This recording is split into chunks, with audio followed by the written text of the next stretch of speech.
আগের ভিডিওতে বললাম না এক জায়গায় যাব, চলো তার আগে একটু রেডি হয়ে নিই।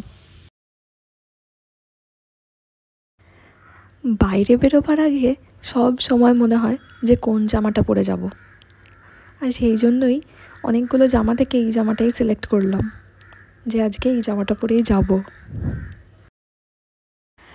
এই দেখো জামা পরে তো আমি রেডি, এরপরে টুকটাক সাজা গোজা তো করতেই হয় বলো। না তবে আর দেরি করব না, চলো তাড়াতাড়ি করে ওই নর্মালি কিছু সাজা গোজা করে নিই।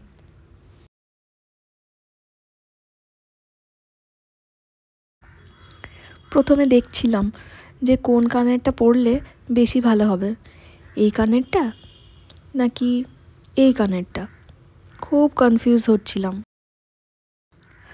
অনেকক্ষণ ভাবনা চিন্তার পরে ভাবলাম যে দুটো কানে দু রকমের কানের পরে দেখি কেমন লাগে, কোনটা ভালো লাগছে সেটাই করব, তো তাই করলাম। না না না, চলো আগে না মেকআপটা করে নিই, তারপর দেখব, তাহলেই বরঞ্চ ভালো হবে। আগে একটু আইলাইনার লাগিয়ে নিই, আর একটু লিপস্টিক, আর লিপস্টিক লাগানোর আগে একটু লিপ লাইনার। এরপর বরং দেখি কোন কানেরটা ভালো লাগছে, এই কানেরটা নাকি ওই কানেরটা।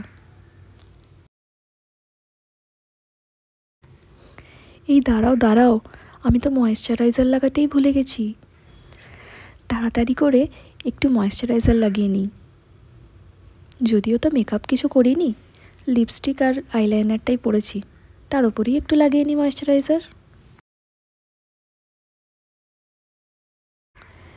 আর শেষে একটুখানি সিঁদুর পরে নিই, ব্যাস তাহলেই রেডি।